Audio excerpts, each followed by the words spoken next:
recently, I joined the Libertarian Party for the first time ever. And so that's just a matter of, if I understand that correctly, you just pay a fee typically. I've read it was like usually less than $50 to become a member of both your state and national Libertarian Party.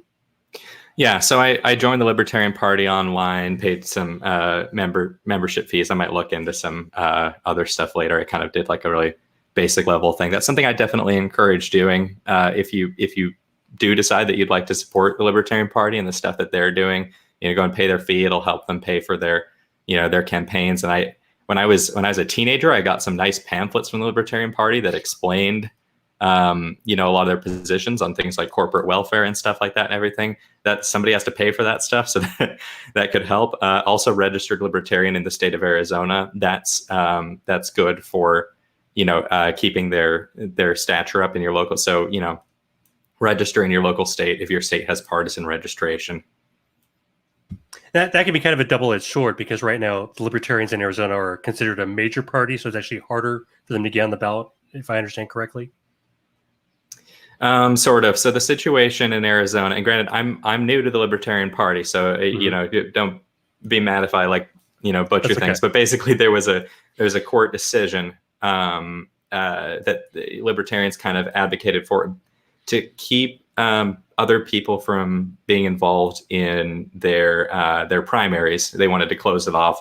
There were apparently some bad actors, some people, kind of trying to use them for purposes that weren't good. But consequently, the signature requirements for Libertarian candidates are actually more stringent in a sense. So it's like the same percentage of like party members you need and everything. But so if you're a Republican or a Democrat and you want to run for office, you need to get signatures to qualify. You can get signatures from Republicans or from independents if you're running to be a Republican. If you're a Democrat, you can go Democrats or independents. Much easier to find people to get nominated. For Libertarians, the raw signature requirement is lower, but you can only reach out to Libertarians, like people who are registered Libertarian, and there aren't as many of them. It's hard to find. It's hard to get a walk list out of that, So like if you went to a mall and went to try to ask people if they were Libertarian to get them to sign your nominating petition or something, good luck with that. That's going to be difficult. Right. So there are, I think you're right. There are some hurdles there. Yeah, I remember when they changed that. I remember when that happened, and it seemed like the all of a sudden there were no Libertarians on the ballot anymore. Yeah, and I confirmed recently. I talked to somebody who was involved in the state party, and they said, yeah, unfortunately, don't have anybody on the ballot this year. That's something actually I think I'd like to help change. I think we could talk a little bit more about this. Right, that literally happened in the middle of the night.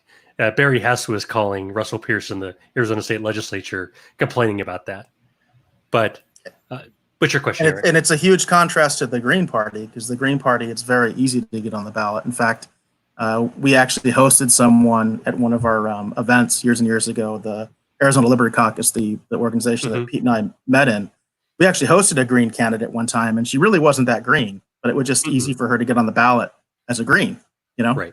So yeah, and I understand that there are some members of the Green Party that are actually pretty libertarian leaning, but yeah, especially in Arizona, because like I said, it's just so easy to get on the ballot as a Green in Arizona. It's just really, really easy. The threshold for signatures is incredibly low.